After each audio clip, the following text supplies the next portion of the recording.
gusto tayong apat. Parang na, o ano, lalapit tayo pa rin maghahawa na. Bukas ng ano, kay kaso may isa, ay may meeting. Ay, alauna naman. Lalapit daw sa maganda para makakuha ng maganda. Para sino ba yun? Naka-video. Ay, binalakaw, patay kang tao ka. Pala yung naka-video, hindi, huwag mong burahin lang. Oo. Yan naman. Tapos i-content mo, ilagay mo rin sa ano mo yan.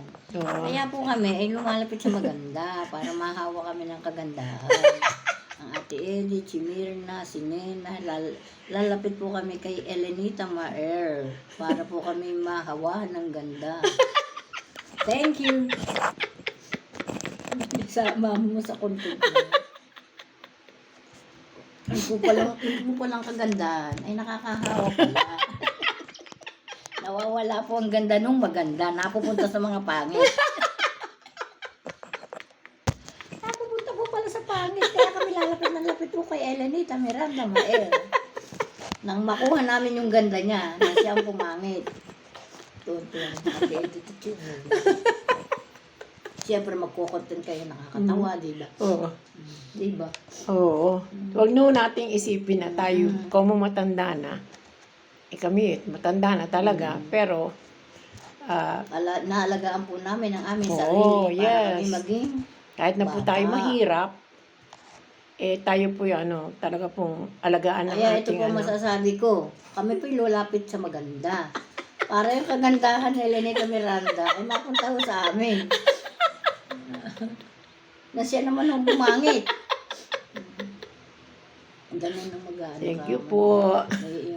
May And God bless to all. katatawanan. Oo. Kasi kahit naman tayo matanda na, bigyan pa rin natin ng time yung ating sarili. Tsaka huwag natin isipin na tayo matanda na. Kalabaw lang ang tumatanda. Oo nga. Tsaka yung yung kung kaya ng kaya din po natin. Kaya lang, maging maingat na lang po tayo. Dahil may edad na tayo. Di ba? Pero nasa atin pa rin po yung i-ano natin yung ating sarili. Patuloy pa rin tayo mag-aral. Ako po sa totoo lang, continuous po ako nag-aaral. Sa bahay, nag-YouTube, nag-aaral sa YouTube. And then, nagmamassage po ako. Continuous po. Sana may minamasahe ka. Oo. Continuous po ako.